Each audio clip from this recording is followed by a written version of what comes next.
Hey, what's going on, folks? This is Lusion, and you're rocking with 1045 Green Room. Give it up for Lusion. Lusion, I told you don't do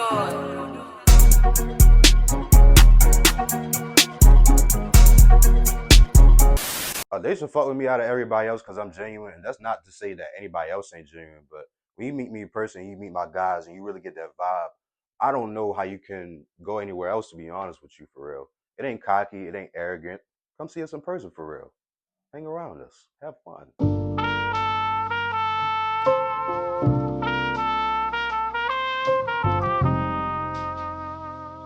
So my introduction to production came from my older brother, and his name is Ola.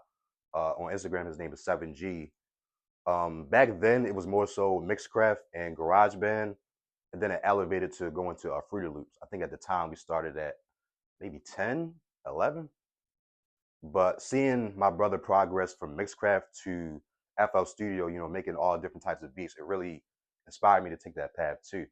I honestly didn't even have an interest in making beats before my brother started getting on Mixcraft.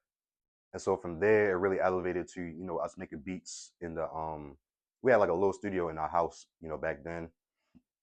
Excuse me. It was more so just like a basement setup. We had the opportunity, have some nice little speakers down there, rock out for the time. And that was honestly my introduction to making beats. Fast forward to now, I feel like it really enhanced when I met my brother Ty Pacino. I met him at Hitman Studios around, I believe it was 2018. And back then I was still in high school for real. So I would come straight from school to the studio. Like I was the dude that always made like the loops and stuff, like the melodies. So I'm not sure if you know, but a lot of people value that because I ain't gonna say they don't know how to make melodies, but it was definitely a necessity when you didn't feel like making a melody and you just wanted to pull up some shit right quick. I was that guy for everybody to be like, oh, let me fuck with your loops, yo. They hard as shit. And that was really my introduction to making beats and just getting my name out there, really.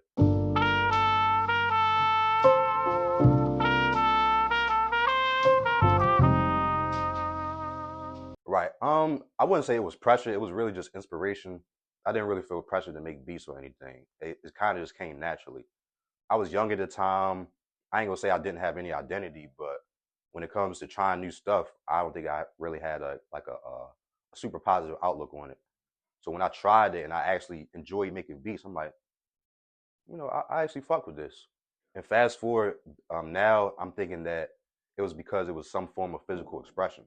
Like you got to have some form of physical expression to just, be you. Whether it's playing the drum or, walking, running, anything to really express yourself physically, I feel like is really beneficial.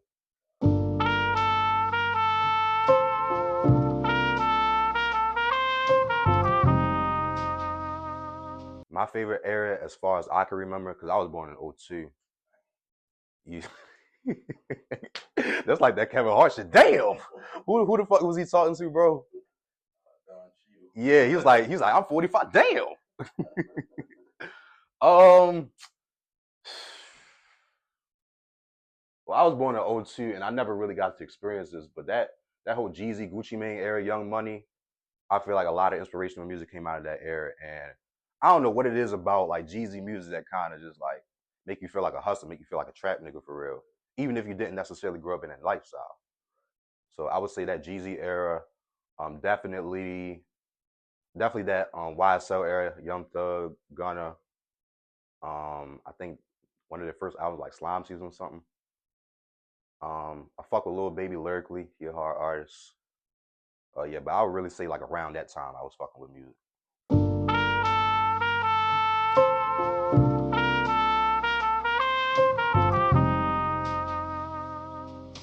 Probably, I don't know, Mortal Kombat or some shit. Cause I got some old melodies that sound like it's something from like ancient China or something, or like ancient Greece. There's like a little accent to it or whatever. Maybe like Mortal Kombat and um what's that shit called? You know Crash Bandicoot? Yeah. Last time I remember playing that shit was like on the original Xbox, and they had like a funky ass playlist on the game. I don't know where the fuck it came from or who produced it, but yeah, I would say Mortal Kombat or Crash Bandicoot.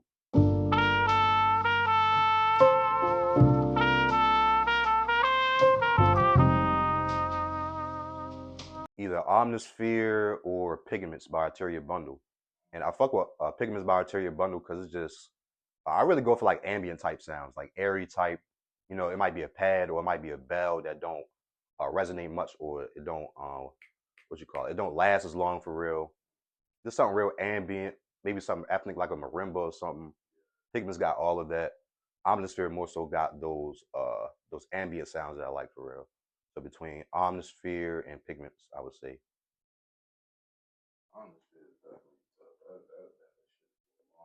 Yeah, not doing advisors, but I had cracked that shit. I never paid for Omnisphere for real. So if you seen this Fruity Loops, I don't know who the fuck the CEO is. I'm sorry. It wasn't intentional for real. You know, I was just a broke nigga at the time. And I could buy it though for real. I think it might be a disservice to my partners though, you know what I mean?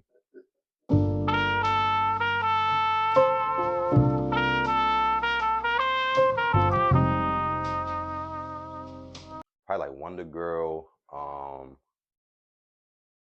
What's the dude name that be doing this shit for Travis and them Jack Boys? Mike Dean. Yeah, Mike Dean and them. Um, Wheezy. I would definitely fuck with Wheezy. I would say that Wheezy's inspiration or his sound in general kind of inspired me to make beats too, because I don't know what it was like. Like you would hear his beats but not know it's Wheezy. Then you hear Wheezy out of here. And it's like it was like a whole combination from there. But Wheezy, Wonder Girl, Mike Dean, um, probably what's the name? Timberland. You know, Timberland has a huge influence for sure. Um, yeah, I'm gonna just cap it at there for real. It's so many producers.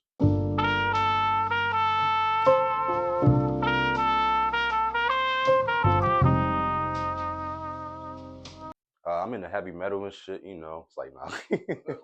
It's like nah, I like jazz. I like soft jazz. I like what's it called? Boom bap. Like you know that New York gangster rap. I just fuck with that so heavy because it's like raw for real.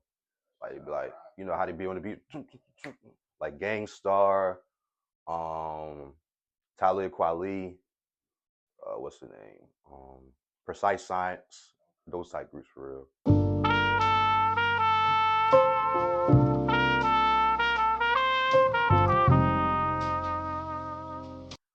One of the things I'm passionate about right now is helping people find financing to buy homes. Within the past year, I got my origination license, and it really helped me see what home ownership looks like in the lens of people giving money. So you know, you have realtors that show the houses, but you also have originators and lenders that help you get the financing to do so. So definitely diving into that field has gave me a new perspective on how to work with people because it ain't just a simple purchase. Like you got to run somebody's credit. You know, you got to make sure that they can comfortably afford the house that they're going to live in. And just seeing that process from the sales manager and the CEO of the company that I work at has been really inspiring to say the least. I feel like this kind of put me on the track to want to help people more, uh, you know, help people be more informed on the decisions that they make regarding purchasing a house. And I don't know, that might permeate into other fields, such as, you know, just helping people in general, just giving my peace of mind on what I think is correct.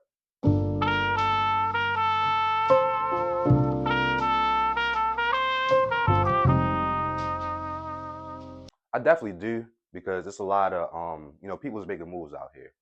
People's making moves out here, even if it necessarily isn't a deal that you close. You know, you see somebody else making a move in your city, like purchasing mixed use building on the street you always pass. Like, damn, you start to realize folks out here got money, they ready to invest, and they ready to move forward. Not a lot of people. I don't think they get to see that firsthand. They kind of just judge it on what they hear, like, oh, real estate is dead. Da da da da da. I feel like it's about right place, right timing, and location for sure. And it's not as simple as that. You got to do your numbers and due diligence to make sure that everything is going to work out in the long run, such as paying off your debt. But I definitely feel like that's an advantageous way to look at it.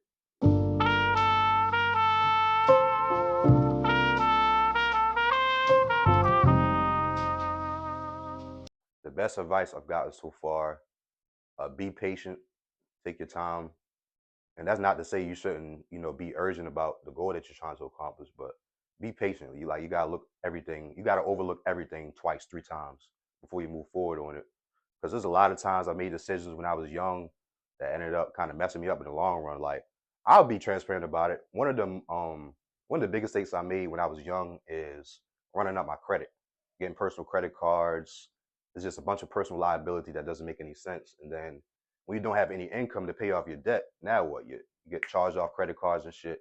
Your score drops 40, 50 points. And now you can't really get anything for real. No bank is going to look at you and be like, you know what, we're going to give him some money. We're going to give him a little auto loan. We're going to give him a mortgage. But I'm starting to see that's important because you definitely want to be able to use your credit as leverage in the future, especially when you get older. Like even if you have the cash to do so, the bank would be like, you know what, we fuck with you because you had the cash to do so, and you asking us for credit. Um, if I did mess up my credit, I feel like I would be more in position to, leverage bank funds. But it's kind of more than that. Just learning about, how to pay that off and how to responsibly use your credit. So definitely being patient and taking your time. It's not a rush.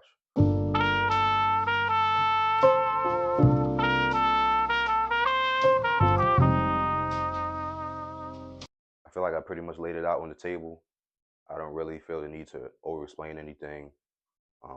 What you see is what you get.